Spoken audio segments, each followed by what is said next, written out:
Good evening. Your Eminence, Mr. President, Ambassador of Armenia, welcome to all our dear friends and family. I want to start my comments by referring to Veronica's sentiments. Many people in the room have known Ruben for decades, and they knew him as the heart and soul of this project.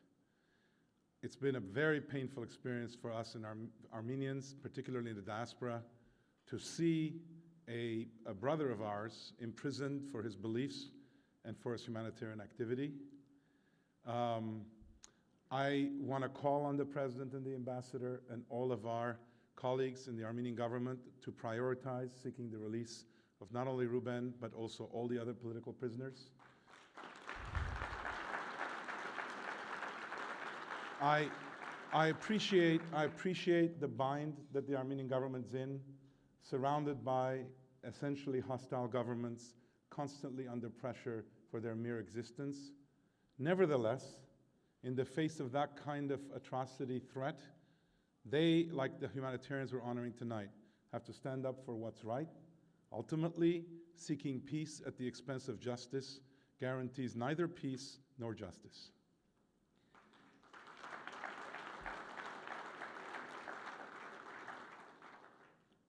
I want to take us back to the journey we're on, because we're building up towards the moment where we honor all the finalists and announce the laureate.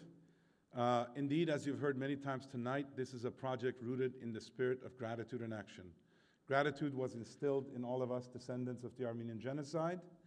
And when we find mere thanks and building of statues and various other things insufficient, we needed to actually bring that sentiment to life by identifying those modern-day heroes who are essentially stepping into the shoes of those who saved our ancestors to enable their work, thereby creating this cycle of gratitude and action that you've heard about. This is the beauty of gratitude and action, how our good fortune gives every one of us in this room the impulse to give forward. Vartan used to say, gratitude has no expiration date. Having spent my entire career in the world of biotech, I've come to think of gratitude as being like a stem cell. Those of you who remember your biology will remember that a stem cell has a unique property that it both makes a new cell and makes a copy of itself. It's an immortal form of a cell. And that's essentially what we're trying to instill in people, this perpetual sense that when you express your gratitude through enabling somebody else, you instill gratitude in them, and your gratitude renews, so you can express it again and again and again. And that's really what this project's all about. When we started Aurora, the idea was for this to last 8 years. The same number of years as the Armenian genocide from 1915 to 1923. But as time passed, we came to see that this project could play a far larger and more enduring role. That the suffering of one nation, the Armenians a century ago, could fuel a global movement. To date, Aurora has initiated, as you heard, and supported more than 427 projects in 56 countries and territories, aiding those who face dire straits to their health, human rights, livelihoods, and often their survival. You've just heard from some of those whose lives are far better because of Aurora's support. Now, tonight we are marking and celebrating. At the same time, I can't ignore the cruelty of this moment. As we prepare to announce the newest recipient of the Aurora Prize for Awakening Humanitarian, the 8th time we're bestowing this award, Armenians as a whole are once again the target of ethnic cleansing, and the country of Armenia itself faces, as I mentioned, existential threats to its sovereignty and to its self-determination. I mentioned about Ruben, and you heard as well about the co-founder Vartan. I must say I'm feeling entirely lonely in this activity, and I'm not looking for your sympathy, but I'm looking for you to keep them in your minds as we do this, as we cross this journey. I'm just their representative. Vartan passed away in 2021, and while he's not here physically, I know that both of them are here in spirit, and I wonder, what would they say? What would they do? Trying to get their spirit channeling through me. I think a lot about paradox. It's been everywhere in the recent weeks. On April 24, Armenian Genocide Remembrance Day, I raised my voice in a global letter calling for action to prevent another imminent genocide. It was published in the New York Times, the Washington Post, and the Times of London.